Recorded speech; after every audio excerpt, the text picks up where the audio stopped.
Hello students, welcome back to my channel. So friends, इस बार जो क्लास 10th में स्टूडेंट्स आए हैं उनके लिए ये वीडियो जो है बहुत ज़्यादा इंपॉर्टेंट होने वाली है, क्योंकि इस वीडियो में मैं आपको चेंजेस बताऊंगी एग्ज़ाम पैटर्न के सीबीएसई के, जो इस बार जो है चेंजेस हुए हैं। सो ये वीडियो समझना आपके लिए इसलिए ज़रूरी है क्योंकि इसके बिना आप अच्छे मार्क्स जो है अपने एग्ज़ाम्स में 10th एग्ज़ाम में गेन नहीं कर पाएंगे। सो मैं एक ओवरव्यू आपको दूंगी किस तरह से एग्ज़ाम पैटर्न जो है वो चेंज हुआ है, किस तरह से आपका एग्ज़ाम जो है किस तरह से आपको तैयारी करनी है ताकि आप ज़्यादा से ज़्यादा अच्छे से अच्छे मार्क्स जो हैं इस बार गेन कर पाएँ। सो सबसे पहले तो आपको पता है कि हर सब्जेक्ट में आपका इंटरनल असेसमेंट होगा जो आपके स्कूल पर डिपेंड करेगा, स्कूल टीचर पर डिपेंड करेगा। दूसरे नंबर पे जो है इंटरनल चॉइसेस आपको बहुत सारी क्वेश्चन पेपर में इस बार देखने को मिलेंगी। थर्ड नंबर पे ऑब्जेक्टिव टाइप क्वेश्चन जो है ऐड किए गए हैं हर सब्जेक्ट में, चाहे वो मैथ्स का सब्जेक्ट हो या फिर सोशल साइंस का हो या फिर साइंस का हो, हर सब्जेक्ट में आपको ऑब्जेक्टिव टाइप क्वेश्चन जो है बहुत सारे देखने को मिलेंगे। और फोर्थ नंबर पे है 2 लेवल ऑफ मैथमेटिक्स, जो कि मैं अच्छे से ये चारों जो पॉइंट्स हैं आपको अच्छे से एक्सप्लेन करूँगी एक एक करके। सो सबसे पहले यहाँ पे स्टार्ट करते हैं इंटरनल असेसमेंट, जो आपका 20 मार्क्स का होता है और हर सब्जेक्ट में होता है। हर सब्जेक्ट की टीचर आपको जो देती है इंटरनल असेसमेंट। सबसे पहले ये मार्क्स जो है किस तरह से डिवाइड होते हैं 20 मार्क्स। सबसे पहले आपके पीरियोडिक असेसमेंट, आपको पता है पूरे साल भर में टोटल मिला के 3 पीरियोडिक टेस्ट होते हैं और इन तीनों का जो बेस्ट 2 टेस्ट का एवरेज लिया जाता है और उसको फाइनल सबमिशन के लिए भेजा जाता है। सो आप ये ध्यान रखिए कि पीरियोडिक टेस्ट में आप अच्छे से अच्छा परफॉर्म करें ताकि आपको उसके फुल मार्क्स मिले, ताकि जो 20 मार्क्स का जो इंटरनल असेसमेंट है वो आपका पूरा हो जाए।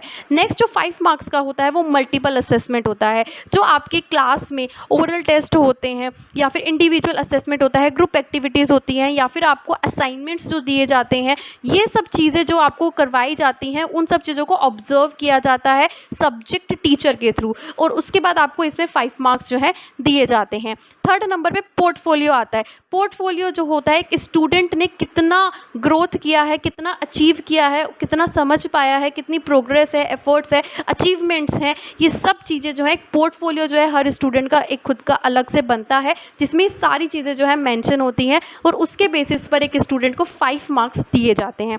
फोर्थ नंबर जो है लास्ट 5 मार्क्स का सब्जेक्ट एनरिचमेंट एक्टिविटीज़ होती हैं। आपको पता है हर सब्जेक्ट में आपको प्रैक्टिकल वर्क करने होते हैं, कुछ प्रोजेक्ट्स दिए जाते हैं, असाइनमेंट्स दिए जाते हैं, जो कि हर सब्जेक्ट टीचर अपने अलग अलग सब्जेक्ट के बेसिस पर आपको देती हैं। तो उन सब का जो मार्क्स है वो 5 मार्क्स का है। तो ये सब चीज़ें जो हैं इस तरह से इंटरनल असेसमेंट जो है वो कम्प्लीटली एक स्कूल के ऊपर डिपेंड करता है, इंटरनल होता है। तो इसमें जो है फ्री के मार्क्स हैं, तो आप हर चीज़ में अपना अच्छे से अच्छा बेस्ट दीजिए ताकि आप 20 मार्क्स जो है गेन कर पाएँ। अब बात करते हैं बाकी बचे हुए 80 मार्क्स की, जिसमें आपको इंटरनल चॉइसेस मिलेंगी। इंटरनल चॉइस टोटल मिला के जो पर्टिकुलर परसेंटेज है वो 33% है। पूरे क्वेश्चन पेपर में से हर सेक्शन में आपको 33% इंटरनल चॉइस मिलेंगी। फॉर एग्जाम्पल आपको पता है आपका जो एग्जाम पेपर होता है वो सेक्शन में डिवाइड होता है, section A B C D. तो फॉर एग्जाम्पल अगर सेक्शन ए में आपको टोटल मिला के 6 क्वेश्चन करने हैं तो उसमें से आपको 2 क्वेश्चन जो है करने पड़ेंगे। तो हर सेक्शन में इंटरनल चॉइसेस बहुत सारी होंगी,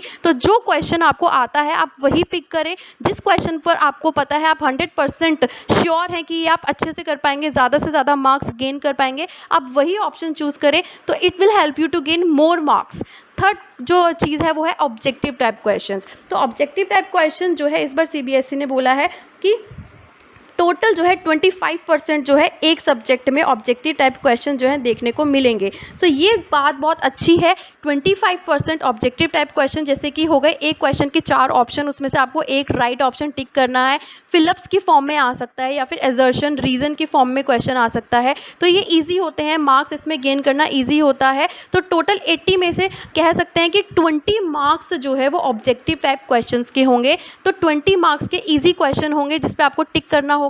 बाकी का कह सकते हैं कि जो 60 मार्क्स है उसको आपको डिटेल आंसर देना पड़ेगा, लिखना पड़ेगा according to particular certain formula, right. उसकी वर्ड लिमिट आपको ध्यान में रख के आपको लिखना पड़ेगा 60 मार्क्स का, एंड 20 मार्क्स के आपके ऑब्जेक्टिव टाइप क्वेश्चन आएंगे। अब लास्ट सेक्शन की बात करते हैं। क्लास 10th के लिए मैथमेटिक्स के 2 लेवल जो है इस बार आपको देखने को मिलेंगे, जिसमें से एक जो लेवल है वो ईजी लेवल है जिसको बेसिक लेवल कहा जाता है, और दूसरा है स्टैंडर्ड लेवल, स्टैंडर्ड मैथ और ईजी मैथ्स यानी कि बेसिक मैथमेटिक्स। तो वो स्टूडेंट्स जो हैं जिनका जो मैथ्स का जो लेवल है वो अच्छा है तो वो स्टैंडर्ड मैथ्स ले सकते हैं। हालांकि सिलेबस जो है वो दोनों के लिए बिल्कुल कॉमन होगा, एक ही बुक में से दोनों को पढ़ना है। बट ओल्ड मैथ्स की अगर हम बात करते हैं, थोड़ा जिसमें अच्छा लेवल जो होता है मैथ्स का वो स्टैंडर्ड मैथ्स होता है, और ईजियर सिलेबस जो होता है जिन बच्चों को आगे जाके मेडिकल साइंस लेनी है या बायो लेनी है तो वो जो है बेसिक मैथ्स को चूज़ कर सकते हैं। इसके अलावा इस जो पेपर होगा वो दोनों का अलग अलग होगा। बेसिक मैथ्स का जो एग्ज़ाम होगा वो ईजी होगा और स्टैंडर्ड मैथ्स का एग्ज़ाम जो है थोड़ा अच्छे लेवल का होगा।